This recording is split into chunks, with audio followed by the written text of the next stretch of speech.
Hey there, this is Mr. Wells. In today's video, we're going to be talking about scientific notation. So scientific notation is basically a shorthand way of analyzing really small numbers or really big numbers.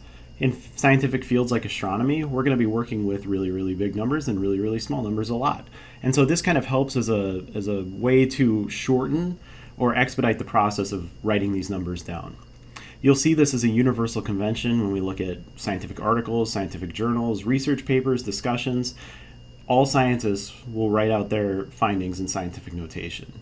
So we'll see a couple examples of that as we go on as to why this is going to make a lot more sense. It's sort of a shorthand way to look at big numbers or small numbers. So in our first example of scientific notation, we're going to look at the speed of a shooting star. So the speed of a shooting star is about 470,000 kilometers per hour. So I'm going to write that out really quick, 470,000. So this is how we would write that number in scientific notation. And this is kind of an easier example, so let's look at this. So what we want to do when we report scientific notation is we want to write our answers out in the form of basically blank, point blank, times 10 to the x. And so let's clarify that. We only want to have one digit to the left of the decimal. And so for this example, in the end, we want the decimal to be just to the right of this 4 here. And the way that you want to do this, we're going to start by writing out a decimal place at the end, right here, which when we report this, this is actually times 10 to the 0 right now. And so what we want to do is we want to move it over to the left, the decimal, 1, 2, 3, 4, 5 times over. The way that we're going to write that then is 4.7, and we moved it 5 times over, so this is going to be times 10 to the 5th. A good rule of thumb for this is that if you move the decimal to the left, if you're ever moving the decimal to the left, the exponent of your times 10 to the x, this exponent right here, 5, is going to be positive. It's going to get higher every time you move it over to the left by a factor of 10. Okay, so we just looked at an example of how we would use scientific notation to deal with a really big number. Now let's look at an example of how we would use it to deal with a really small number. And so what I put out here is the mass of a cell in the human body, the average mass of a cell in the human body in kilograms. And so I'm going to project that number. And so the convention that we're going to do when we are working with really small numbers is we're going to go kind of in the opposite direction. We're going to go to the right now. So we want to still count our decimals. We still want to make this 1 right here the number, the digit that's to the left of our decimal point. So we're going to count all the way to the end of this 1. So I'm going to start counting. 1, 2, 3, 4, 5, 6, 7, 8, 9, 10, 11, 12. So we moved our decimal place 12 spots to the right. Now the convention for this is that as you move your decimal place to the right, the number is going to get smaller. So 12 to the right, we're going to write this out as 1.0 times 10 to the negative 12 kilograms. So that's how we would report this answer in scientific notation. So again, the key to this is that now if we're moving the decimal to the right, our exponent is actually going to go down. It's going to get more negative. Okay, so now we're going to start working on some practice problems. This time we're going to work with big numbers, but the trick here is I want to try to be able to work both ways, both into scientific notation and out of scientific notation. So on the upper right-hand corner, I put my kind of rules of thumb, right, that if you move the decimal to the left, the exponent is going to go up. If you move the decimal to the right, the exponent is going to go down. It's going to become more negative. For this slide, we're going to be working with big numbers again. And so one thing that I would challenge you to do is when I project these numbers, see if you can pause the video and try to answer these questions yourself. And then I'll go over the answers right after that. And so for this first one, I put up the speed of light, but the trick here is I put it into scientific notation already. So this is one of the times that we're going to move backwards. We're going to get out of scientific notation. And so I have an example right here. Speed of light is 2.99 times 10 to the 8th. The trick here is knowing that it's 10 to the 8th. And so we're going to start with, this is the way that I would do it. I would write out 2.99 we got to get it into our longhand form again. So if we have 10 to the 8th, we know that we're going to move our decimal. And because we're trying to get it out of scientific notation, we're going to move our decimal to the right. And so now I'm going to move the decimal 1, 2, 3. And now that I have blank space, I'm going to add in some zeros. 4, 5, 6, 7, 8.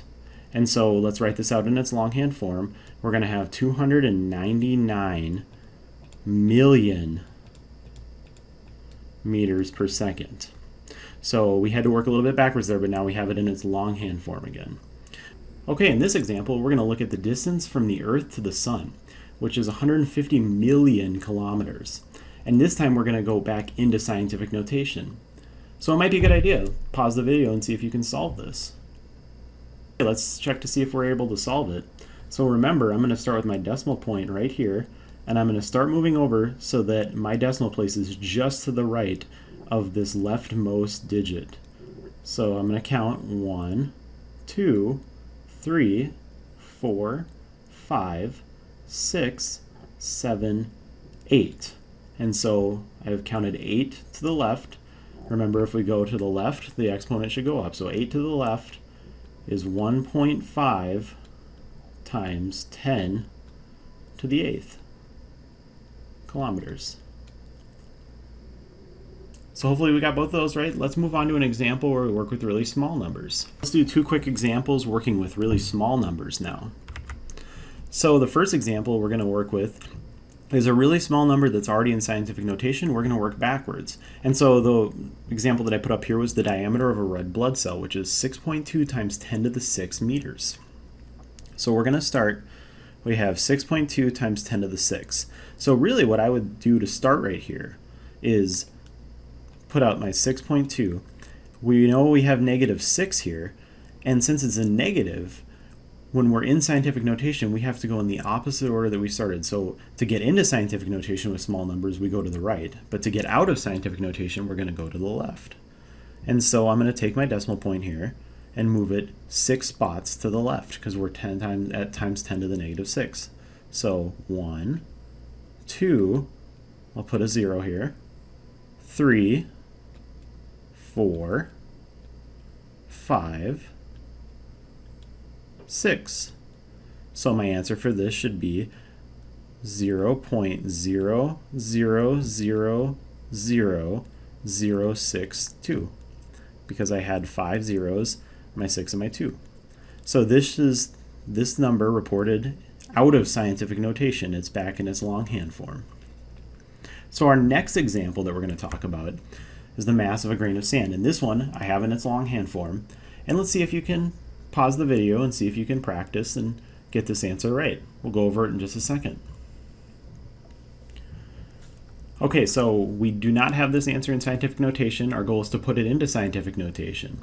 So we want our number to get smaller. We want to make it so that the 6 is the outermost digit after the decimal. And so I'm going to take my decimal point and I'm going to move it to the right. 1, 2, 3, 4. So this is a pretty easy one. I moved it 4 to the right. We know if we move it to the right into scientific notation, then our number is going to get smaller, our number on our exponent. So our answer is 6.7 times 10 to the negative 4th. All right, we've reached our final challenge question. I want to see if you can answer this. The mass of the Earth.